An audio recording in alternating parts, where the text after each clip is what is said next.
Welcome to the show. We're so glad to have you here at Inspiring Victory. And we are more excited about the fact that I get to make sure that I spend some time with the lovely, talented, and really brilliant Erin Marcus, who's with us here today from Conquer Your Business, which is a great name. And we're going to talk a little bit about some of the things that you have coming up, how you've built the business that you have, how other people can scale a business if they really want to, from wherever they are to wherever they want to go. So thank you so much for being here today, Erin. Yay. No, always excited to chat with you. We'll see. Anything can happen. Anything. That's the fun part of talking to you. It's absolutely. No, this is amazing. What was the impetus for you to really grow your business? You've had a really successful business for some time, but you've really scaled a lot, and now you help other people scale their businesses. What was it that made you make that leap into really scaling it to a much larger size than it is now? I think it's twofold. One is the desire to have a bigger impact, right? And combining that with what I'm good at and know how to do in my general personality. Like, I come out of corporate, I understand scaling. When I was in corporate, my last corporate gig, I was at a company that started out at 4 million when I started. I was in the C-suite and we took it to 56 million in a couple of years.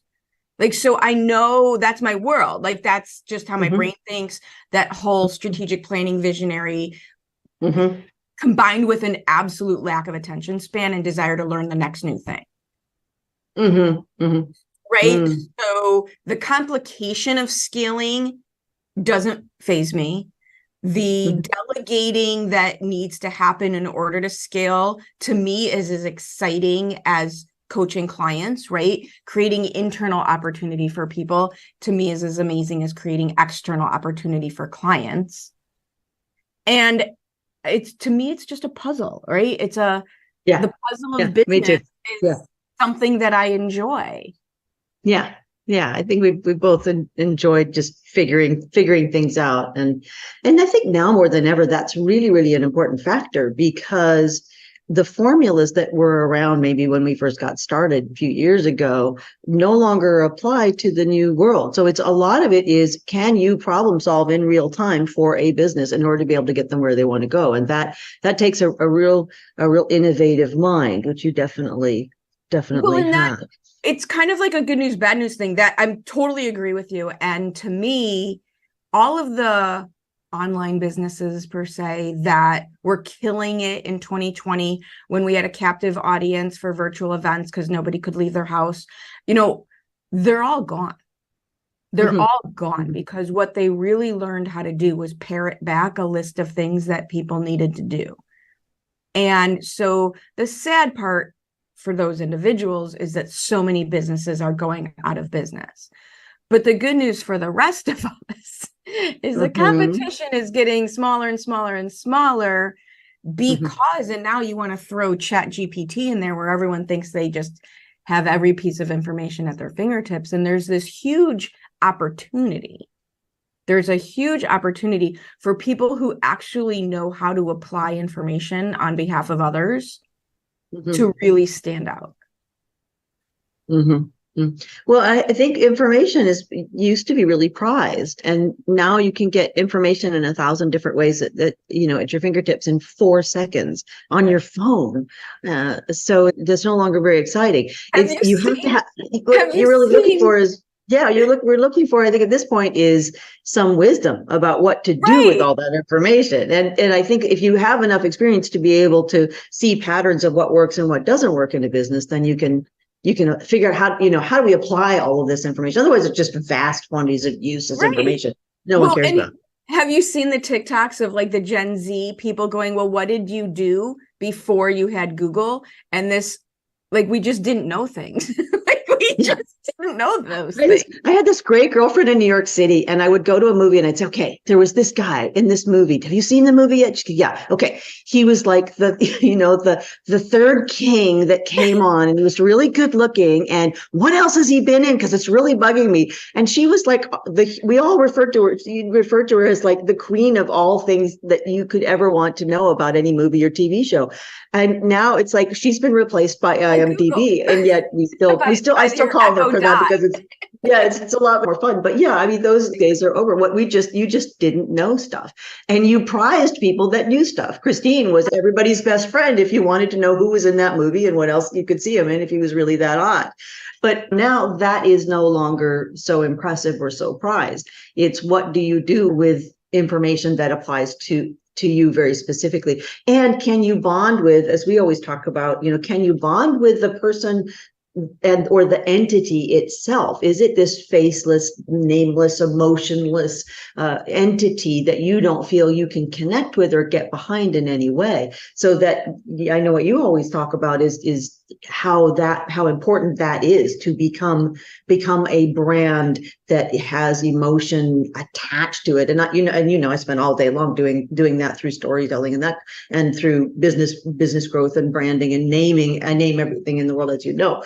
So, but tell me, what have you been doing with that? And what do you think is what's the most important thing that people need to be focusing on right now if they want to scale? Is it that brand being in front of the scaling? I'm guessing. Tell me about that. Everything's a pendulum, right? It swings all the way this way and then it swings all the way that way. And to me, the exciting part about what's happening now is the pendulum to me is swinging back towards connect as a human. Right? Connect as a human. About time. Yeah, I love that. Connect as a human first, right? We have all these chat bots, we have all these AI tools, and that's great. Let them help you do more of what you're already good at. That's great. We use them. That's wonderful.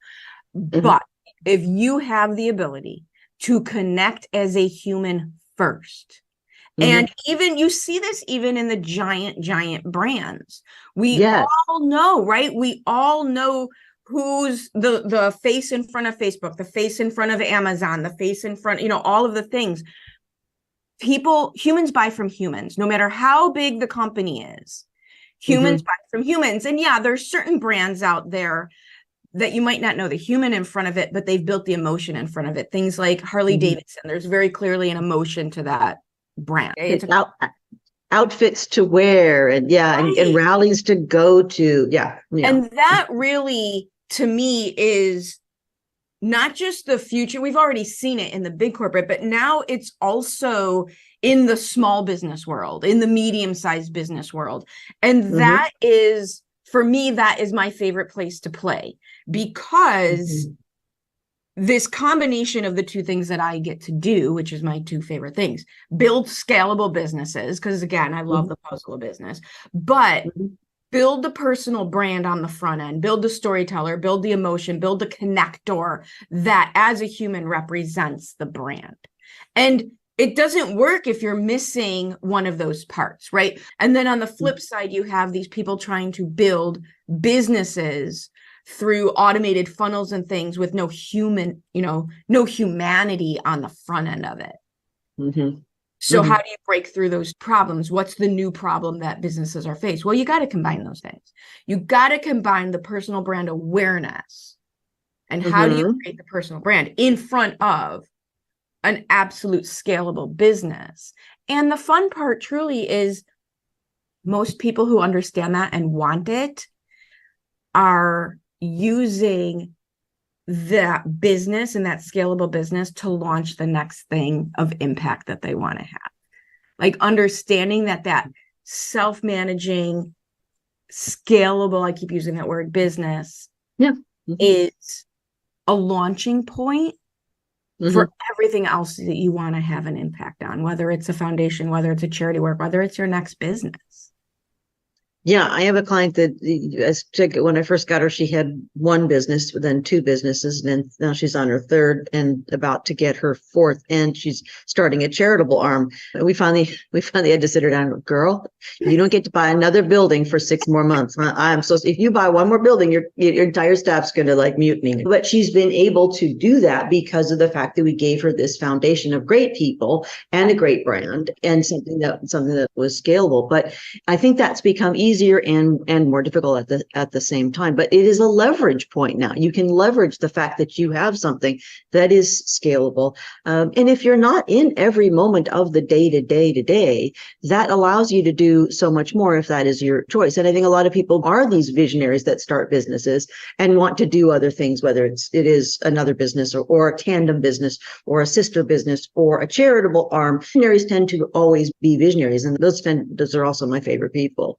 But they can't do it if they don't have that, what you were saying, which is the brand ahead of the scaling, and then scale smart. You have to scale in a way that's really, really smart.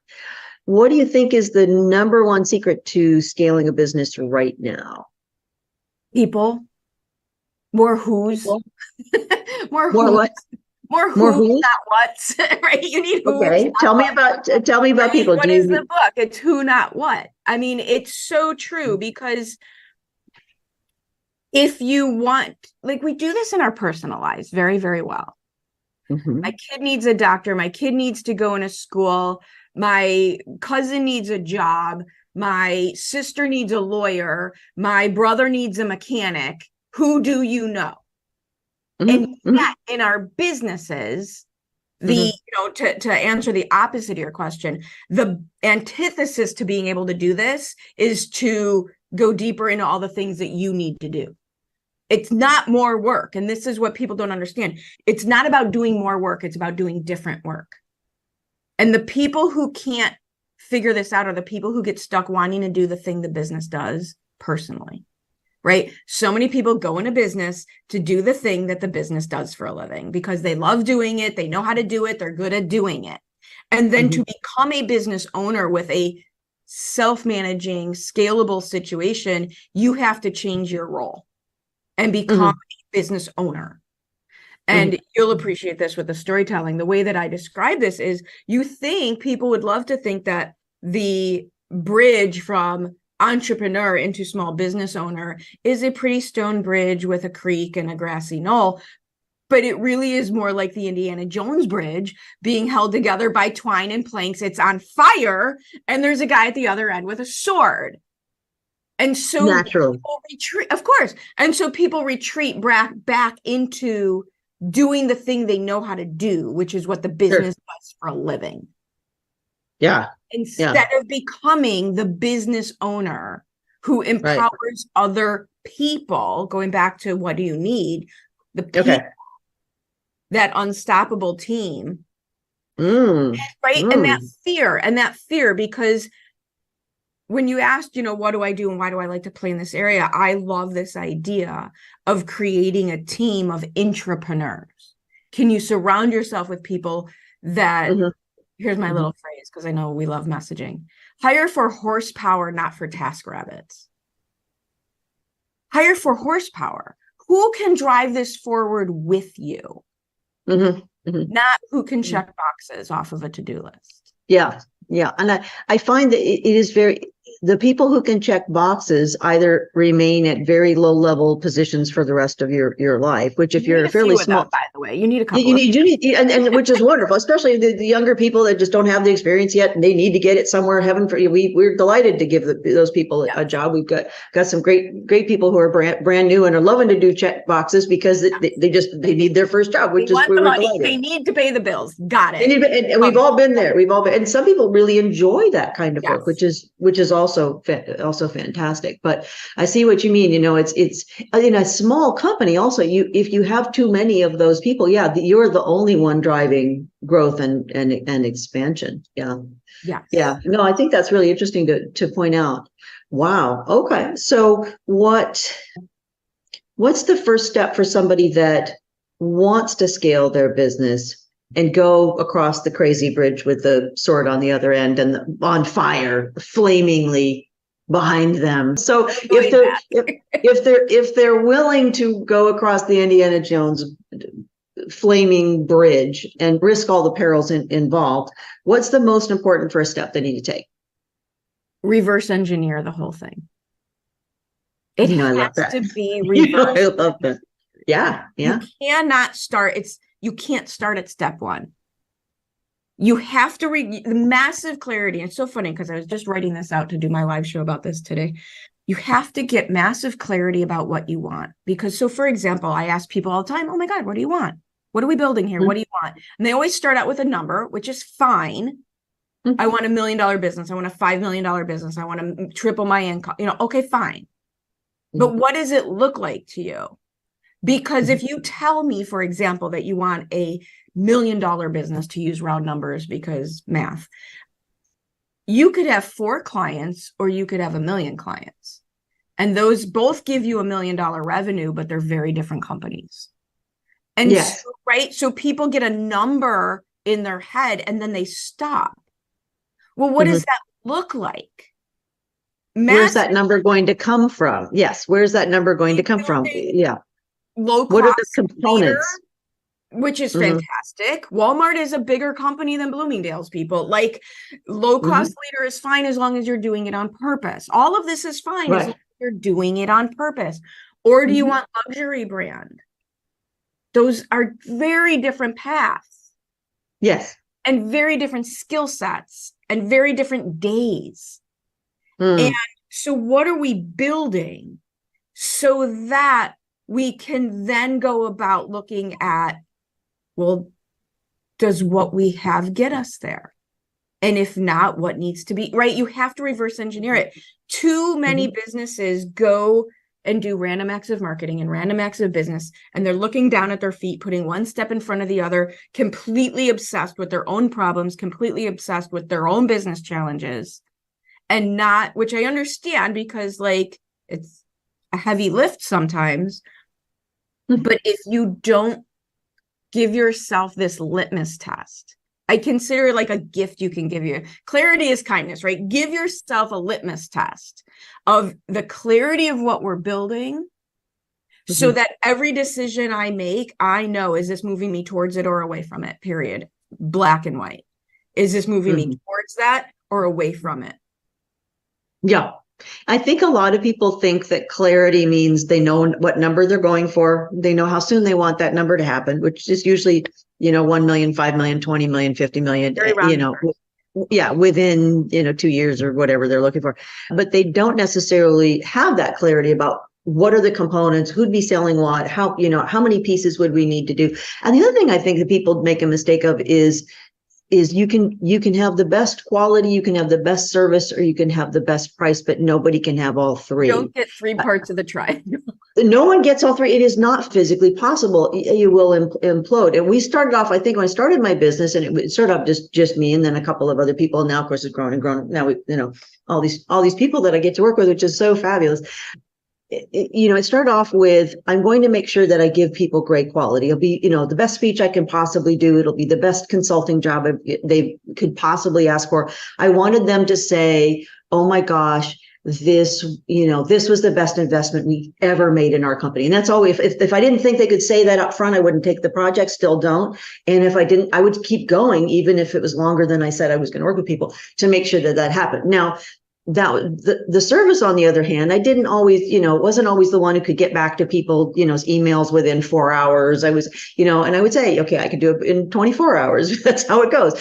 And it was the best that we could do with that. Now that we have this lovely cast of characters who are all brilliant that I get to work with, they make sure that even if I'm on a plane, somebody, so the second was going to be service. And then I early on absolutely gave up on the idea of ever being cheaper than anybody else. I mean, I really, really did, because I knew that wasn't going to be, we couldn't do the things I couldn't do the things that I value. And I think some of it comes down to the values of the leader. I couldn't be the leader that my team deserves. We couldn't be the company that the people that work with us deserve if I was to try to compete on price. And I see people trying to compete on price who are in service-based businesses. I have never seen a service-based business that can compete on price. I think that's it's the bottom.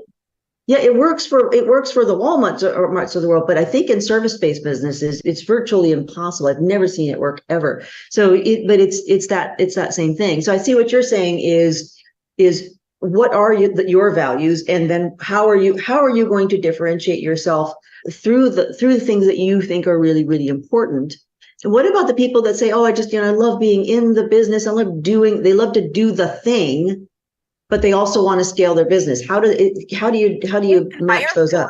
You can hire for it. Hire for what? The roles that need to be played in order to create a scalable business. Yeah. Okay. That being said, to me, there's no real way to scale a business, grow a business. Here's the thing. There's 3 ways to make more money. If the goal is to make more money, there's only 3 ways to do this.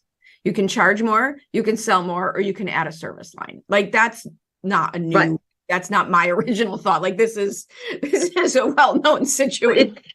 Yeah, but most people, it's amazing. You can charge more for your widget, or you can buy another widget factory and sell 2 different widgets. Like it's you could buy somebody else's widget factory and pair up with it. Yeah, I mean, it seems like common sense, but common sense is not always so common because most people just don't think of these things. So yeah, so those are the things that are required in order to be able to scale.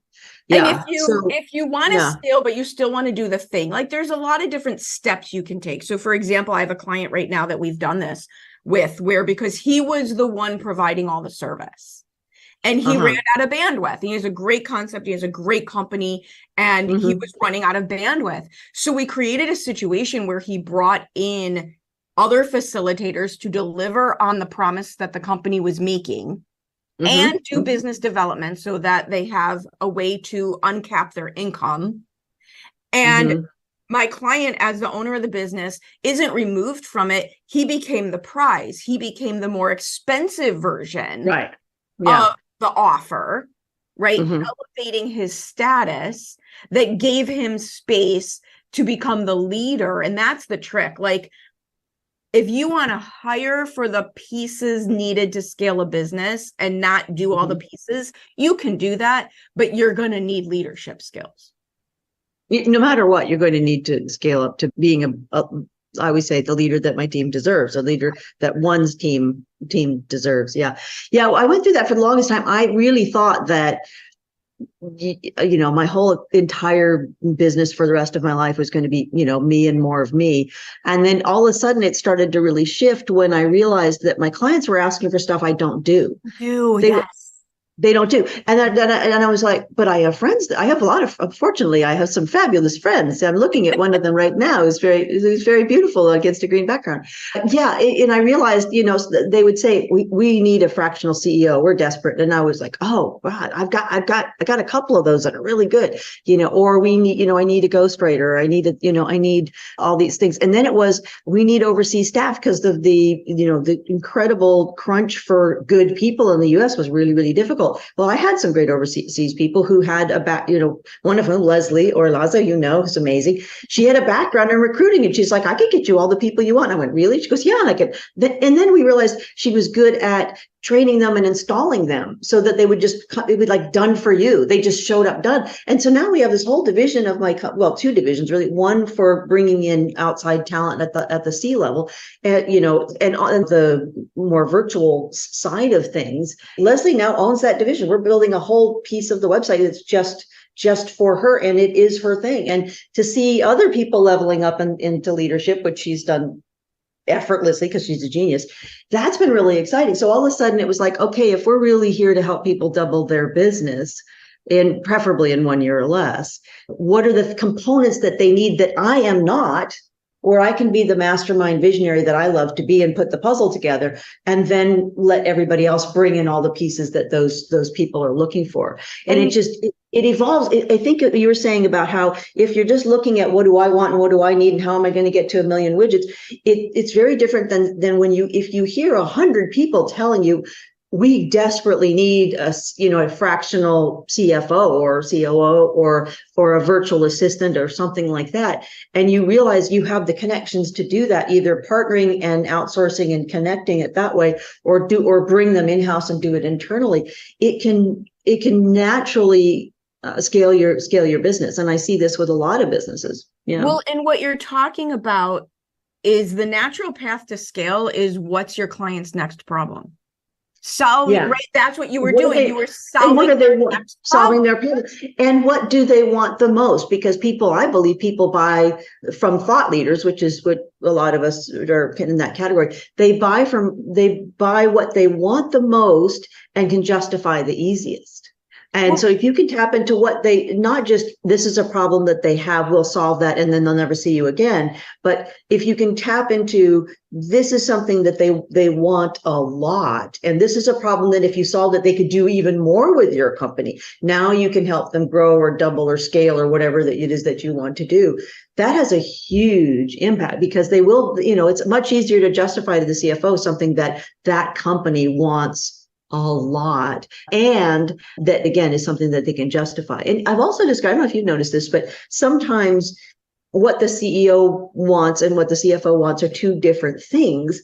And so then you have to say, okay, so what I'm hearing you say, like, this is my favorite story. I had this guy that came to me and he said, yeah, we want to double. We want to double. They were like 8 million or something. Yeah, 7.5 million. And he goes, yeah, we really want to double. And I'm like, yeah, I get that you're into that. Is there something else you really want? You're just not telling me. And I don't know what possessed me. I never asked that question before in my life.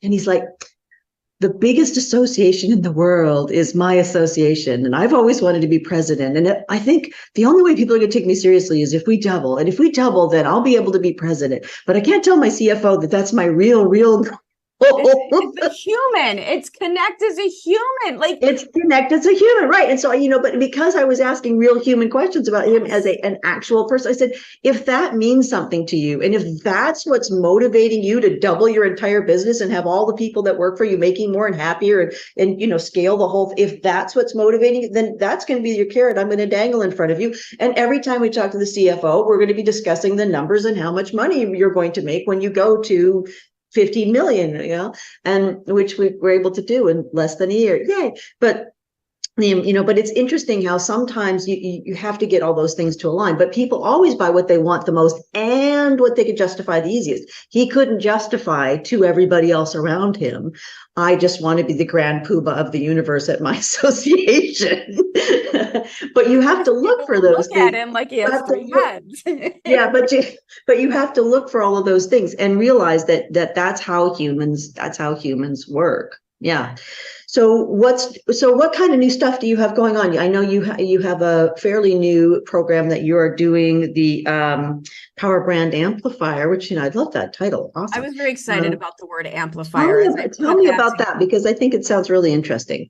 And it really is a lot of what we've been talking about. It is a program designed very, very specifically for people who understand the benefit of a personal brand in front of a scalable business, right? So the people who need to create the self-managing machine, and at the same time, because people think it's more work, and the answer is never more work. The answer is different work, right? The answer is interesting. Yeah. Right. It's not about most of my clients, and this is one of the challenges. People are already out of hours in the day. They're out of days in the week. So if you present to them more work, their brain immediately goes, well, how is that supposed to happen? So that's not feasible. It's not feasible. We already know that. We're all tapped out. Like, we get it. We are all tapped out. But it's about rearranging, right? And you don't have to wait. You don't have to wait till you have a $5 million self-managing scalable business in order to build your personal brand. And you certainly don't have to go out into the universe and build this amazing personal brand in order to then lead a scalable business. This is about, right? The visual that I always use is, I'm from Chicago, where our entire city is divided by true link fences. I don't know if they have that in every part of the world, right? But they're metal fences, and they have these horrible latches on them that are two sides, right? And if you don't pull those sides up evenly, the gate doesn't open. Okay. That's definitely, it's a Chicago thing. Yes. Having lived in other cities, but I know exactly what you mean. In the yard, you can get trapped out of the yard. We had one. Yeah. And so if you think about your business that way, where you have a personal brand on one side and a scalable business on the other, and it's about wiggling them up together. And sometimes you build too much friction by having one side out in front of the other, and this side becomes an anchor. The non-scalable, non-self-managing business becomes an anchor for building the personal brand, because you've got to, get back in your business and solve all the fire, put out all the fires. And right. And conversely, if you're not working on the personal brand and you're only working on the business, the lack of human in front of the business becomes the anchor that's not allowing the business to continue to grow. So it really is about wiggling these two things up together, not waiting to build one and then building the other. And that is what the Power Brand Amplifier is all about. It's understanding the exponential influence, to use big fancy words, the exponential influence of a personal brand when it is out in front of the business that you offer. No, I absolutely love that. I love that.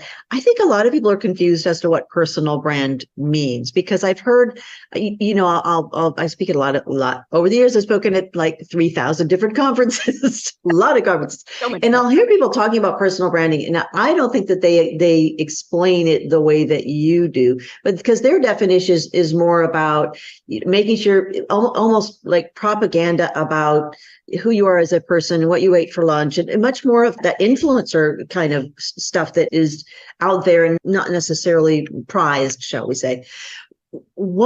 Tell me what a personal brand for a company, for an individual that obviously owns a company, is trying to scale a company. Can you paint me a picture of what that is, or an example of one you've done, so that everybody's really clear on what you mean by that? Because I like your definition best. Well, so it's real simple, truthfully.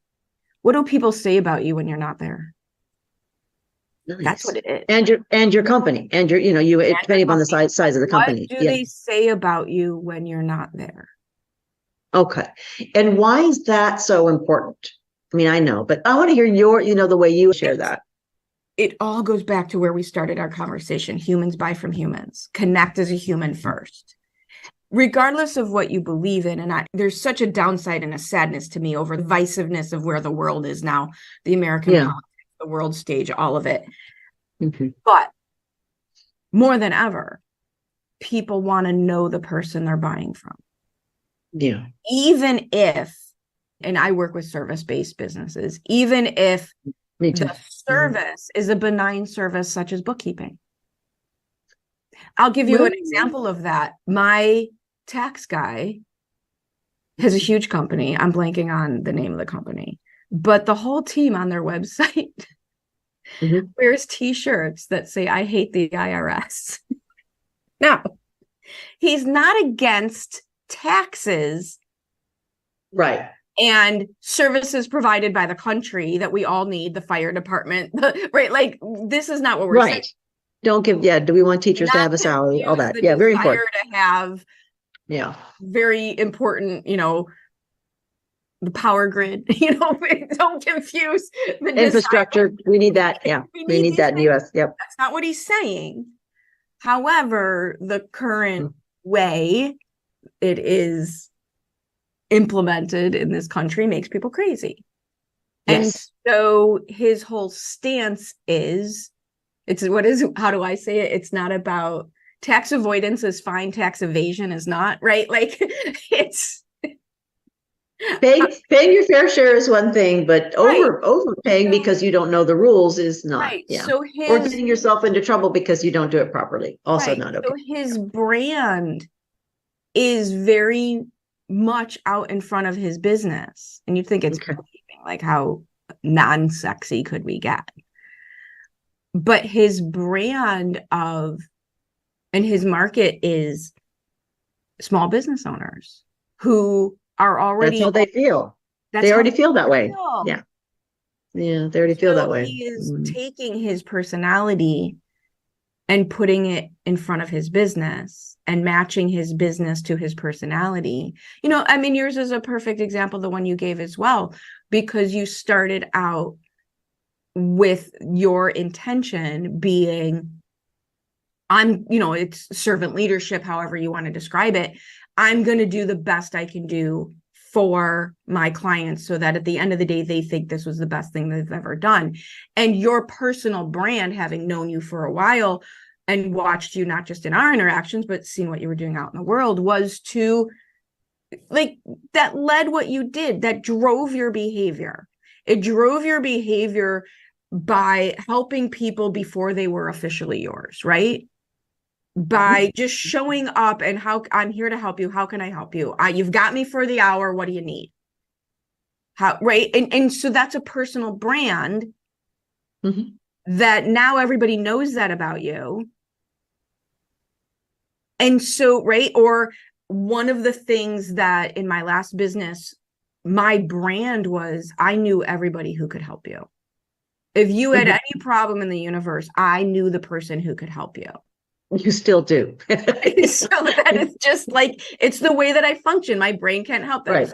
Start talking about who can solve that problem. And oh, do you know so-and-so? Like, I can't help it. So my personal brand became, in that world especially, well, just ask Erin, she knows everybody. So that be of service. And people will extrapolate that into the business that you own. Yeah. And it's interesting because when I first got started in the business, there were all these guys that told me I was giving away too much of my time and that I was too nice and too kind, and that was going to bite me in the butt. Those same guys who were like bonking people over the head to get short-term business are now, every single one of them who gave me a hard time is now out of business. And we're just growing and growing and growing because of the fact that people know that they can count on me and that I am kind and that I won't take a project if I don't think it's, we're the best fit. I'll give it to somebody else I think is the best fit. And so it's funny that over the years, that value of kindness has been much maligned in my life, frankly. But now you can't get away with that nonsense anymore. You do something really mean, it's going to spread like wildfire on the internet. You're going to be in some serious trouble. So thank you for what you said. That was very thoughtful of you too. Thank you. And also, your personal brand is being created. Period, hard stop, no exceptions. Everybody's personal brand is being created. So you can let it happen by accident, or you can put your intention behind it. But it's going to happen regardless. So you know me, my whole thing is be in charge. If something is going to happen, I might as well choose how I want it to unfold. I think that makes tons of sense. Yeah, I love that. And it was a wonderful way of explaining all of that. I love that. I love that. Is there anything else that's really important that's coming down the pike that we should all be paying attention to, since you have a bit of a futurist quality to you? You tend to see what's new, what's next, what's happening. Is there anything that you think is really pertinent going on right now? What's the opposite of where we are? I mean, you can't get away from that. I'll use a non-business example. Of the ebb and flow, the natural ebb and flow. Let's just look at generations, right? So you had the greatest generation, the silent generation. They were rule followers, massive rule followers. They all went through the military, right? They all massive rule followers. They raised Gen X. They didn't even raise us. We were the last feral we were a completely feral generation that raised ourselves. Come home when the lights go down. Yeah, no helicopter parenting there. Yeah. And so we raised ourselves as the generation of greed. Remember the 80s? Like the boiler room? Vaguely, yeah. So they raised a bunch of feral kids who are now helicopter parents. Yeah. Interesting. The pendulum swings. You're right. Absolutely. So, like, one of the things I've learned along the way is that there is nothing that is good or bad. It just is until you decide the meaning that you're assigning to it, right? You can decide something. Absolutely. Absolutely. Shakespeare said there is no bad or good, but thinking makes it so. And I really believe you're right on that. Bad or good, it all depends on how every plus is a minus, every minus is a plus, depending upon how you use it and apply it. Yeah. And if you want to know what's coming, my opinion. Yeah, I'd love to know. The people who are going to be able to thrive in the next version of business are the people who can handle the self-leadership. It's going to take. Like, things aren't just easy anymore. The government is not printing money and giving it to you. Oh, Again, right or wrong. It was for a while. Okay, fine. But the human is going to come back. I'll give you another example. Hieroglyphics, Shakespeare, emojis. Like, we're back to hieroglyphics. Okay. All right. Okay. That's a leap. Okay. Help me out. Right? Where are you going with that? You know what I mean? It's like Yeah. the Yeah. human factor is going to be the important part. Well, to your point about emojis, here we are typing things up and realizing that there's a human factor missing. You can't see somebody's face. You can't see if I'm smiling, winking, sad. So do we do? We invent these little round, happy, sad, winky faces. Make sure the emotions. Yeah, a range of emotions to make sure that we're clear and we communicate. What we're doing is adding humanity back into something that's much more cold and sterile. And I think you're right. I think in the next 10 or 20 years, we're going to see a real return to people wanting to have a human to human connection with the businesses they do business with. Well, and they should. And they should. It's about darn time. For those of us who did live through the 80s and 90s and into the 2000s, where that was not prized, as we pointed out earlier, it is lovely to see people starting to care about the world and other people. And is a company sustainable? Is a company doing things that are evil or greedy or just mean? Are our politicians held to a certain standard? And I think that's a wonderful thing. I think we should be. I think we should be. Great resignation, and these kids that don't want to sit in a cubicle from 8 a.m. because it's not 9 to 5, by the way, because now you don't get paid for your lunch, so you have to add back in an hour. So it's 8 to 5 with a 60 to 90 minute commute on each end, and they can't handle it because it's not the way they were raised. And they're not wrong, by the way. Like, they get to decide that for themselves. And I think you're going to see a big change in how work is done. You have women in the workplace who have other responsibilities, even more than men do, outside of the workplace. They're gaining in power. They will change the way work is done. It will bring the humanness back in. And I think that flexibility to account for the humans is what is good. This whole thing, and I laugh, like this great resignation. I didn't need a social movement to tell me to quit every job I hated. I just kind of did. I think entrepreneurs were doing all the things that everyone's now doing, 10 and 20 years ago. It's just that now everybody has the feelings that entrepreneurs did. Yeah, and you want to, and rightly so. You don't necessarily want to be a cog in a wheel that's unappreciated and tortured and treated by bosses that yell at you. Nobody should have to put up with that ever. Absolutely. And that's unfortunately the reputation that a lot of larger corporations do have. If you want to be a place that doesn't have a hard time finding good people, be a place that is a great place for good people. Yeah, and figure out what that is to your actual people. Like what does matter to the people you're lucky enough to get to lead. Yeah, I love that. I think that's beautiful. Well, thank you very much for all of this. Very, very helpful. And, as always, I think you're brilliant and I love talking to you and love the new hairstyle. I had to throw that in. The hairstyle of the moment. It's fab. It's fab. But no, I really do appreciate you taking the time to be on the show. And I know your wisdom is always something that people really take to heart, and I take to heart. And I look forward to seeing you again soon. And I hope that people do come to your website. How do we find you? And I know you've got a new program that people can join and learn how to get that balance just right, and how to have a brand that isn't just posting pictures of your lunch, but really has an impact on your business.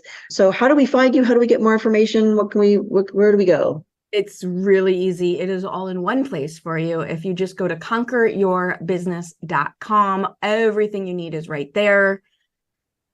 I'll just leave it at that. You can play around on the website. You can get a hold of me. You can find all of our resources. You can get more information at conqueryourbusiness.com. Absolutely. All right. Well, I love the name of your business. I always adore you. And thank you so much for taking the time and saying such interesting and fabulously fun things, also really, really useful. And I know people are going to take them to heart and run with them. So thank you for being on the show, Erin. It's always nice to see you. The lovely, the talented, the brilliant Erin Marcus, everyone. Thank you very much. Learn how to be uncomfortable hanging around you.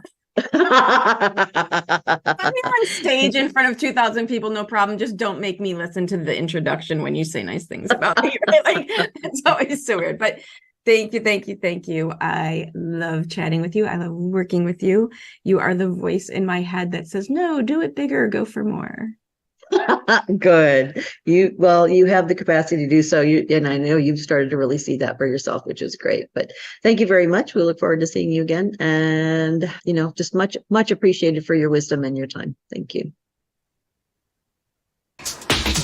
Thank you for being a part of the Inspiring Victory Tribe, and I hope you really enjoyed this episode. Please like, and if you can subscribe on Inspiring Victory on YouTube. Also, if you can write a review of the show. Really hoping you love it enough to say something great. And if you can share out whatever we're doing, it will be on LinkedIn, Facebook, Instagram, TikTok, and YouTube, and help us grow this amazing community so that we can help others the way that you help others every single day. Let's take a moment to thank our sponsor, Marites Bott of Bott & Associates. Hi, my name is Marites Bott of Bott & Associates. I'm here to talk about something that people ask me all the time. They say, what is estate planning? Estate planning is really just an umbrella term for making sure your family gets your assets at the right time to the right people without extra expense of the courts, of the IRS, or anything like that. People have the myth that they need to have a large estate, millions of dollars, in order to do a will. As long as you have some assets, you need to do a will. So it's not so much the size of your estate, it's more of, do you actually have assets to protect? And if you have a family that you love and you want them to get it and make sure they get 100% of it as opposed to 75% of it, then it's important to write things down. So an estate plan is really just your instructions and your wishes written on paper. It's not an elaborate thing just for millionaires.